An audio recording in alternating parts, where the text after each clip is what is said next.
Hello friends, welcome back to my channel sweet and spice. இந்த ஒரு recipe நீங்கள் செஞ்சு வச்சிட்டிங்கன்னா 3லேருந்து 6 மாதம் வரைக்கும் கெட்டும் போகாது. நான்வெஜ் லவர்ஸ் எல்லாருக்குமே இந்த ஒரு ரெசிபி ரொம்ப பிடிக்கும். வெக்கேஷன் எங்கேயாவது போகும்போது கூட ஒரு அவசரத்துக்கு சைடு டிஷ் இல்லையன்ற கவலை எதுக்குமே இருக்காது. இட்லி, தோசை, சப்பாத்தி எல்லாத்துக்குமே நீங்கள் யூஸ் பண்ணலாம். ஈவன் ரைஸ் ஐட்டம்ஸ் எல்லாத்துக்குமே யூஸ் பண்ணலாம். இது பேச்சுலர்ஸ்ல இருந்து லேடிஸ், ஹாஸ்டல்ல இருக்க லேடிஸ்ல இருந்து எல்லாருக்குமே இது வந்து யூஸ் ஆகும். கண்டிப்பா இது செய்யறதுக்கு ரொம்ப நேரம் ஆகாது, ரொம்ப ஈஸியா செஞ்சிடலாம். இது கூனி கருவாடு, இந்த இறால் இருக்கு இல்லையா, கூனி இறால் கருவாடு, அதை வச்சு நான் செஞ்ச ஒரு சில்லி பேஸ்ட். இது ஸ்ரீலங்கால ரொம்ப ஃபேமஸான ஒன்று. இது வந்து பேக்கெட் பண்ணி அங்க வந்து ஊர்ல விற்கிறாங்க. இது வந்து நம்ம வீட்டில் நம்ம எப்படி ஹெல்த்தியா நம்ம செய்யலாம் அப்படின்றத பார்ப்போம். வாங்க, இந்த சூப்பரான ஒரு ரெசிபியை உங்களுக்கு நான் டக்குன்னு சொல்றேன். நீங்களும் அதே மாதிரி போய் டக்குன்னு செஞ்சு வச்சுக்கோங்க. வாங்க ரெசிபிக்குள்ள போவோம். இப்போ நான் இதுக்கு வந்து பெரிய வெங்காயம் நான் ஒரு 200 கிராம் போல நீல வாக்கில் கட் பண்ணி வச்சிருக்கிறேன். காஞ்சி மிளகா ஒரு 150 கிராம் எடுத்து இந்த மாதிரி கொரன்னு அரைச்சி வச்சுக்கோங்க. சில்லி ஃபிளேக்ஸ் மாதிரி அரைச்சி வச்சுக்கோங்க. அது உங்களுடைய காரத்துக்கு ஏற்ற மாதிரி நல்லா போட்டுக்குங்க. அதே மாதிரி மலைப்பூண்டு 3 எடுத்து வச்சேன். 3லும் அப்படியே முழுசா அப்படியே வந்து உரிச்சிட்டு அப்படியே கட் பண்ணி வச்சிருக்கிறேன். பார்த்தீங்களா எவ்வளோ இருக்குது அப்படின்னு சொல்லிட்டு இந்த அளவுக்கு நீங்கள் எடுத்து வைக்கணும். அதே மாதிரி இஞ்சி வந்து குட்டி குட்டி பீஸாக நான் ஒரு 2 ஸ்பூன் போல் 2 டேபிள் ஸ்பூன் போல் வர்ற மாதிரி நான் எடுத்து வச்சிருக்கிறேன். இது வந்து கூனி இறால், இதுதான் நம்மளுடைய மெயின் ஹீரோ. அது வந்து நம்ம நல்லா தண்ணியில சுடுதண்ணி வச்சு நல்லா வாஷ் பண்ணிட்டு மண்ணு போற அளவுக்கு நீங்க ஒரு 3-4 தடவை நல்லா வாஷ் பண்ணி எடுத்துக்கோங்க. அப்புறமா கருவேப்பிலை எடுத்துருக்கிறேன், தேவைக்கேற்ற அளவு உப்பு எடுத்துருக்கிறேன். மற்றது சோயா சாஸ் ஒரு 2 ஸ்பூன் போல எடுத்துருக்கிறேன். டொமேட்டோ கெச்சப் 1 ஸ்பூன் எடுத்துருக்கிறேன். வினிகர் வந்து ஒரு 2 ஸ்பூன் போல எடுத்துருக்கிறேன். மற்றது ஒரு 4 ஸ்பூன் போல சுகர் எடுத்துருக்கிறேன். வெள்ளை சீனி தான் எடுத்துருக்கிறேன். இப்போ எவ்வளவோ நம்மளுடைய ரெசிபிக்கு தேவையானது. இந்த பொருள் எல்லாத்தையுமே நீங்கள் எடுத்து வச்சிட்டிங்க அப்படின்னு சொன்னால் நம்ம ரெசிபி செய்கிறது ஒரு 10 மினிட்ஸில் செஞ்சிடலாம். ரொம்ப ஈஸியாக செய்யக்கூடிய ஒரு ரெசிபி தான் இது. இப்போ நான் என்ன பண்ணுறேன், இந்த வெங்காயத்தை நான் நீலவாக்கில் கட் பண்ண வெங்காயத்தை அப்படி கையால் நல்லா உதுத்து விட்றேன். அதை ஒட்டி ஒட்டி இருக்கும் இல்லையா, லேயராக, அது எல்லாத்தையும் இப்படி தனித்தனியாக இப்படி உடச்சி விட்றேன். அதுக்கு வந்து நம்ம வெங்காயத்துக்கு தேவையான அளவு உப்பையும் போட்டுட்டு நான் வந்து நல்லா இருக்கா கையால் இப்படி பிசைஞ்சு விடுறேன். ஸோ தட் அது வந்து நமக்கு அந்த வெங்காயம் வந்து தனித்தனியாக வந்துடும். வெங்காயத்தில் உப்பும் நல்லா பிடிச்சிருக்கும். இப்போ நம்ம அடுப்பை பற்ற வச்சு ஒரு தாச்சி ஒன்று வச்சுக்குவோம். தாச்சி சூடானதுக்கு அப்புறமேட்டு நம்ம பொரிக்கிற அளவுக்கு எண்ணெய் விட்டுக்குவோம். சில்லி பேஸ்ட் வந்து கொஞ்சம் ஆயிலியாக தான் இருக்கும், ஏன்னா அப்போ தான் கெட்டு போகாது. அதனால் கொஞ்சம் தாராளமாக விட்டுக்குங்க. எண்ணெய் சூடானதுக்கு அப்புறமேட்டு நான் ஃபஸ்ட்டு இந்த பூண்டை பொரித்து எடுக்க போகிறேன்.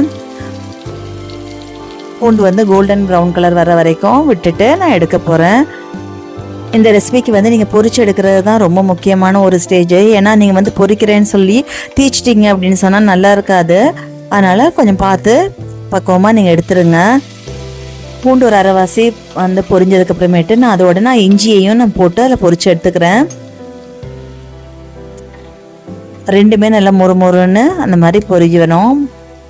அந்த பூண்டு இஞ்சியும் போட்டதுக்கு அப்புறமேட்டு நடுவில் இப்படி இருக்கா கிளறி விடுங்க. ஏன்னா கீழே அது பிடிச்சிடாமல் இருக்கணும், அதுக்காக. இப்போ இந்த அளவுக்கு வந்துருச்சு, ப்ரௌன் கலரில் நல்லா அழகாக வந்துருச்சு பார்த்தீங்கன்னா, கோல்டன் ப்ரௌனில். ஸோ இந்த ஸ்டேஜ் வரும்போது நம்ம அப்படியே எடுத்துக்கணும். அந்த பூண்டு பொரிஞ்சு அந்த சத்தத்தை பார்த்தீங்களா எப்படி இருக்குன்னு, கலகலன்னு வருதில்ல, அந்த சத்தம் நமக்கு இருக்கணும். ரெண்டுமே நல்லா பொரிஞ்சிடுச்சு. நீங்கள் எந்த அளவுக்கு நீங்கள் பொரிச்சு எடுக்கிறீங்களோ அந்த அளவுக்கு உங்களுக்கு அந்த சாப்பாடு வந்து சீக்கிரமாக கெட்டு போகாது. அதுக்காக தீச்சிடவும் கூடாது. இப்போ நம்ம ரெண்டையுமே பொரிச்சு எடுத்துட்டோம், இஞ்சியையும் பூண்டையும் பொரிச்சு எடுத்துட்டோம். அடுத்தது நம்ம வெட்டி வச்ச வெங்காயத்தை நான் அதில் அப்படியே போட்டுக்கிறேன். இதையும் நம்ம கோல்டன் ப்ரௌன் கலரில் வர்ற வரைக்கும் வெயிட் பண்ணி நம்ம எடுக்கணும். நடுவில் இருக்க மிக்ஸ் பண்ணி விட்டுருங்க. பார்த்தீங்களா இப்போ பூண்டும் இஞ்சியும் எப்படி இருக்குன்னு இந்த மாதிரி நம்ம பொரிச்சு எடுத்துக்கணும். ஃபாரினில் இருக்கிறவங்களுக்கெல்லாம் நம்ம வந்து இந்த மாதிரி சாப்பாடு செஞ்சு அனுப்பணும் அப்படின்னு சொன்னால் அவங்களுக்கு கொஞ்சம் யூஸ்ஃபுல்லாக இருக்கும். ஏன்னா நாங்கள் எங்கள் நாட்டில் இருக்கும்போது எல்லோரும் ஃபாரினில் இருக்கிறாங்க இல்லையா, அவங்களுக்குலாம் நாங்கள் இப்படி தான் செஞ்சு அனுப்புவாங்க. எங்கள் அம்மாலாம் அப்படி செஞ்சு அனுப்புனாங்கன்னா அப்போ அங்கே இருக்கிறவங்களுக்கு வந்து எதோடையோ அந்த பான் ப்ரெட்டோடையோ எதோடையோ வச்சு சாப்பிட உங்களுக்கு கொஞ்சம் டக்குன்னு ஈஸியாக இருக்கும். இடியப்பமாக இருந்தாலும் சரி, புட்டாக இருந்தாலும் சரி, எல்லாத்துக்குமே அவங்க எடுத்துக்கலாம். ஏன்னா அவங்க வந்து அங்கே போய் நின்று சமைச்சிட்டு இருக்க முடியாது இல்லையா. ஸோ இந்த மாதிரிலாம் செஞ்சு அனுப்பி விட்ருவாங்க. இந்த மாதிரி ப்ரௌன் கலராக வந்துடுச்சு, நான் அதை எடுத்துக்கிறேன். இப்போ நம்ம எடுத்து வச்ச கருவேப்பிலையை அதில் போட்டு அப்படியே பொரித்து எடுத்துக்குவோம். எல்லாத்தையுமே நான் ஒரே பிளேட்டில் தான் எடுத்து வைக்கிறேன். பொரிச்ச எல்லாத்தையுமே ஒரே பிளேட்டாக நீங்கள் எடுத்து வச்சுக்கோங்க.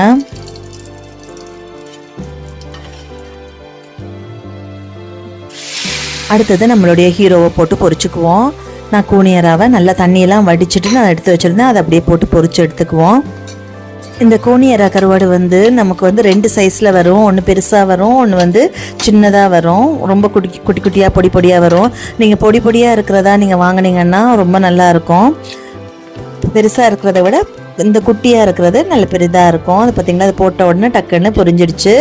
இதையும் நான் எடுத்துக்கிறேன். இப்போ இதெல்லாம் ஒவ்வொன்றா பொரிச்சு எடுக்கும்போது வீடு நல்ல வாசமாகிடுச்சு. இன்னும் கருவாடு போட்டு எடுக்கும்போது ரொம்ப வாசமாக இருக்குது. சூப்பர் ஃப்ளேவர் ஒன்று. இது பார்த்திங்களா எல்லாத்தையுமே ஒன்றா பொரித்து எடுத்து வச்சுருக்கேன். இது கொஞ்சம் லைட்டாக கொஞ்சம் ஆறட்டும். லைட்டாக ஆறினதுக்கப்புறமேட்டு நான் வந்து மிக்ஸி ஜாரில் போட்டுக்கிறேன். இது எல்லாத்தையுமே ஒரு சுற்றி எடுக்க போகிறேன். நான் வந்து சில பேர் வந்து பேஸ்ட்டாக அரைச்சிருவாங்க. நான் பேஸ்ட்டாக அரைக்க போகிறதில்ல. நான் வந்து கொஞ்சம் வந்து இந்த சில்லி ஃப்ளேக்ஸ் அந்த இது அப்படியே இருக்கிற மாதிரி, ஆனால் இந்த வெங்காயம் எல்லாம் நல்லா உடைஞ்சு வர மாதிரி நான் வந்து எடுக்க போகிறேன்.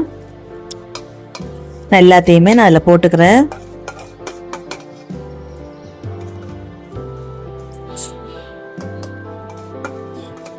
பேச்சுலர்ஸ் எல்லாம் இதெல்லாம் செஞ்சு வச்சிட்டிங்க அப்படின்னு சொன்னால் கண்டிப்பாக இது உங்களுக்கு யூஸ் ஆகும். கண்டிப்பாக செஞ்சு வைங்க. வீட்டுக்கு போகும்போது உங்கள் அம்மாட்ட சொல்லி இந்த மாதிரி செஞ்சு வைக்குங்க. இல்லாட்டி நீங்களே கூட வாங்கிட்டு வந்து வீட்டில் செஞ்சு வச்சுக்கோங்க. இப்போ இதை போட்டு நான் சும்மா லைட்டாக குறைன்னு அரைச்சி எடுத்துக்கிறேன். பார்த்திங்களா இந்த அளவுக்கு எனக்கு இருந்தால் போதும். இது போதும் எனக்கு. உங்களுக்கு வந்து இதை தாண்டி உங்களுக்கு கொஞ்சம் பவுடராக இருக்கணும் அப்படின்னு நினச்சிங்கன்னா நீங்கள் அதுக்கு தகுந்த மாதிரி பவுடராக்கி நீங்கள் அரைச்சி எடுத்துக்கோங்க. இப்போ நான் அந்த எண்ணெயிலேயே நான் ஃபில்டர் பண்ணிவிட்டு அதுலேருந்து கொஞ்சமாக நான் விட்டுட்டு இந்த சில்லி ஃப்ளேக்ஸை நான் போட்டு அடுப்பை வந்து நல்லா சிம்மில் வச்சுட்டேன். இப்போ இந்த சில்லி ஃப்ளேக்ஸை நான் அந்த எண்ணெயில் போட்டு நான் ஒருக்கா பொரிச்ச மாதிரி நான் இது பண்ணிக்கிறேன். சில்லி ஃப்ளேக்ஸு கொஞ்சம் அடுப்பில் இருக்கணும், ஆனால் தீயக்கூடாது. எதுவுமே தீயக்கூடாது. தீஞ்சால் கசப்பு வந்துடும். ஸோ தீயாத அளவுக்கு நீங்கள் பார்த்து பக்குவமாக இது பண்ணிக்கோங்க. நல்லா மிக்ஸ் பண்ணிக்கிட்டே இருங்க. நான் அடுப்பு ஃபுல் சிம்மில் வந்துடுச்சு. அந்த மிளகாய் சில்லி ஃப்ளேக்ஸ் வந்து நமக்கு வந்து கொஞ்சம் நல்லா பொரிஞ்சதுக்கு அப்புறமேட்டு இப்போ நம்ம அரைச்சி வச்ச கருவாடெல்லாம் இருக்கு இல்லையா, அதை அப்படியே நம்ம அதில் போட்டு மிக்ஸ் பண்ணிக்குவோம். நான் அதே சட்டியில் நான் திருப்பி எடுத்து எல்லாத்தையும் போட்டுக்கிறேன். மிக்சிலேருந்து எடுத்து எல்லாத்தையும் வலிச்சு நான் போட்டுக்கிறேன். இப்போ இதை நல்லா இருக்கா மிக்ஸ் பண்ணி விடுங்க. அடுப்பு ஃபுல்லாக சிம்மில் தான் இருக்குது. நான் மீடியம் ஃப்ளேம் கூட வைக்கலை. உங்களுக்கு இப்போ பார்க்குறதுக்கு எண்ணெய் இருக்கிற மாதிரி இருக்கும். கண்டிப்பாக இந்த எண்ணெய் இருக்கணும். இந்த எண்ணெய் இருந்துச்சுன்னா தான் உங்களுக்கு நாள் படம் உங்களுக்கு இந்த சாப்பாடு தாங்கும். இப்போ நான் எடுத்து வச்ச இந்த சோயா சாஸை நான் விட்டுக்கிறேன். வினிகரையும் நான் விட்டுக்கிறேன். அப்புறமா இந்த கெச்சப்பையும் நான் அதில் விட்டுக்கிறேன். நான் மெஷர்மெண்ட்லாம் உங்களுக்கு ஏற்கனவே சொல்லியிருக்கேன். நீங்கள் அதில் பண்ணி பார்த்துக்குங்க. இப்போ இது எல்லாத்தையுமே நல்லா மிக்ஸ் பண்ணி விட்ருங்க. உப்பு வந்து நம்ம வெங்காயத்துக்கு போட்டு பிரட்டின உப்பு தான் நான் போட்டிருக்கிறேன். ஏன்னா அந்த கருவாட்டில் எப்படியும் உப்பு இருக்கும். நம்ம தேவைன்னா நம்ம திருப்பி போட்டுக்குவோம் அப்படின்னு. இப்போ எனக்கு பத்தலை, நல்லா கொஞ்சமாக போட்டுக்கிறேன். இப்போ எல்லாத்தையும் இந்த நல்லா ஒருக்கா மிக்ஸ் பண்ணிக்கோங்க. இப்போ நம்ம இந்த வினிகர் இதெல்லாம் விட்டனால கொஞ்சம் தண்ணி இருக்கு, லைட்டாக இந்த தண்ணி இருக்க மாதிரி இருக்கும். அப்போ நீங்கள் என்ன பண்ணுங்கள், கொஞ்சம் அடுப்பை மீடியம் ஃப்ளேமில் வச்சுக்கோங்க. அது கொஞ்சம் திருப்பி அதை வற்றிட்டு வர்ற டைமில் நீங்கள் இந்த எடுத்து வச்ச சீனியை போட்டு நல்லா ஒருக்கா மிக்ஸ் பண்ணி விடுங்க. சீனி நம்ம போட்டதுக்கு அப்புறமேட்டு அது கேரமலைஸ்ட் ஆன மாதிரி உங்களுக்கு ஒரு மாதிரி வரும். நல்ல ஒரு கலராக சூப்பராக வரும். இப்போ நான் இன்னும் கொஞ்சம் கருவேப்பிலையே நான் ஃப்ரெஷ்ஷாக பிடுங்கி நான் அதில் போட்டிருக்கிறேன். நல்லா மிக்ஸ் பண்ணி விடுங்க. இப்போ போட்ட சீனி எல்லாம் நமக்கு வந்து கரைஞ்சிடணும். இதில் வந்து உரைப்பு இனிப்பு எல்லாம் இருக்கும்.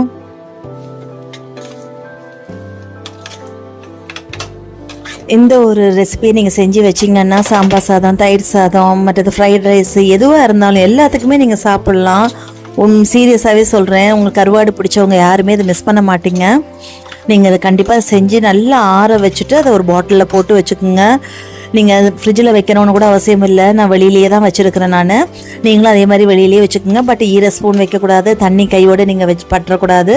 அதை மட்டும் நீங்கள் கொஞ்சம் கேர்ஃபுல்லாக பார்த்துங்க. ஊறுகாய்க்கு நீங்கள் என்னென்ன பண்ணுவீங்களோ அந்த மாதிரி பண்ணிக்கோங்க. இது ஒரு 4 hours நீங்கள் பாட்டிலில் போட்டு வச்சதுக்கப்புறமேட்டு நம்ம வந்து அது ஒருக்கா நல்லா ஒருக்கா திருப்பி கரண்டியை வச்சு உள்ளுக்குள்ள அந்த எண்ணெயை நல்லா எல்லா இதுலேயும் படுற மாதிரி ஒருக்கா மிக்ஸ் பண்ணி விட்டிங்கன்னா ஓகே, நமக்கு சூப்பரான இது ரெடி ஆகிடுச்சு. இப்போ நம்ம அதை அப்படியே தாய்ச்சிலேயே வைக்கக்கூடாது. அதனால் நான் வந்து ஒரு பிளேட்டில் மாற்றிக்கிறேன். தாய்ச்சியில் வச்சா அந்த ஹீட்டுக்கு வந்து திருப்பி அது வந்து ஒரு மாதிரி ரொம்ப டார்க் ஆகிடும். நான் இப்போ ஒரு பிளேட்டில் வச்சு ஆற வைக்க போகிறேன். இப்போ இது ஆறிடுச்சு, ஒரு 2 hours ஆயிடுச்சு, நல்லா ஆறிடுச்சு. நான் இதை ஒரு பாட்டில் வந்து நான் ஏற்கனவே சுடுதண்ணி வச்சு நல்லா க்ளீன் பண்ணிட்டு நல்லா காய வச்சு நான் எடுத்து வச்சிருக்கிறேன். அந்த பாட்டிலில் நீங்கள் அப்படி போட்டுக்குங்க, அந்த ஆயிலோடையே சேர்த்து போட்டுக்குங்க. சீரியஸாகவே சொல்கிறேன், உண்மையாக ரொம்ப டேஸ்ட்டான ஒரு ரெசிபி ஒன்று. நீங்கள் கருவாடு விரும்பினவங்களுக்கு, நான்வெஜ் விரும்பினவங்களுக்கு, இது வந்து நம்ம நான்வெஜ் சாப்பிட்லையே, ஹாஸ்டலில் இருக்கிறவங்களா இருந்தாலும் சரி, பேச்சுலர்ஸாக இருந்தாலும் சரி, வேலைக்கு போயிட்டு வர லேடிஸ் வந்து ஒன்றுமே இல்லையே அப்படின்னு சொல்லி கூட கவலைப்பட தேவையில்லை. சும்மா ஒரு தயிர் சாதம் ஏதோ ஒன்றுத்துக்கு இது சைட் டிஷ்ஷாக நம்ம எடுத்துகிட்டு போனாலே ரொம்ப சூப்பராக இருக்கும். இந்த மாதிரி பாட்டிலில் போட்டு நீங்கள் வச்சுக்கோங்க. இந்த பாட்டிலில் கீழே வந்து உங்களுக்கு எண்ணெய் வந்து கொஞ்சம் ஸ்டோர் ஆன மாதிரி இருக்கும். ஒரு 2-3 hours கழித்து திருப்பி கொஞ்சம் நீங்கள் நல்லா ஸ்பூன் வச்சு, ஈர ஸ்பூன் வச்சிடாதீங்க, காஞ்ச ஸ்பூனை வச்சு நல்லா இருக்க மிக்ஸ் பண்ணி விட்டீங்கன்னா நமக்கு சூப்பரான ஒரு கூனி இறால் கருவாடு சில்லி பேஸ்ட் ரெடி ஆகிடும். நீங்களும் இதை மிஸ் பண்ணாமல் செஞ்சு சாப்பிடுவீங்கன்னு நினைக்கிறேன். பேச்சுலர்ஸ் நீங்களும் இதை மிஸ் பண்ணிடாதீங்க. எனக்காக நீங்கள் ஒரு தடவை செஞ்சு சாப்பிட்டு பாருங்கள். அப்புறமா உங்களுக்கு நீங்கள் திருப்பி இதையே செஞ்சு சாப்பிடுவீங்க. கண்டிப்பாக உங்களுக்குலாம் இந்த வீடியோ பிடிச்சிருக்கும்னு நினைக்கிறேன். உங்களுக்கு இந்த வீடியோ பிடிச்சிருந்துச்சுன்னா உங்கள் ஃப்ரெண்ட்ஸ் அண்ட் ஃபேமிலிஸோட ஷேர் பண்ணிக்கோங்க. அப்படியே எனக்கு ஒரு லைக் பட்டனை ப்ரெஸ் பண்ணிவிடுங்க, மறந்துடாதீங்க ப்ளீஸ். இந்த மாதிரி டிஃப்ரெண்ட் ரெசிபீஸ் எல்லாம் நீங்கள் பார்க்கணும்னு நினச்சிங்கன்னா என்னுடைய சேனலை சப்ஸ்கிரைப் பண்ணி வச்சுக்கோங்க. அப்படியே பெல் பட்டனையும் ப்ரெஸ் பண்ணி வச்சுக்கோங்க. அப்போ தான் நான் போடுற வீடியோஸ் உங்களுக்கு நோட்டிஃபிகேஷனாக வரும். சீக்கிரமாக நான் அவங்கள இன்னொரு ரெசிபியோட மீட் பண்ணுறேன். Until then, it's bye from Sweet and Spice.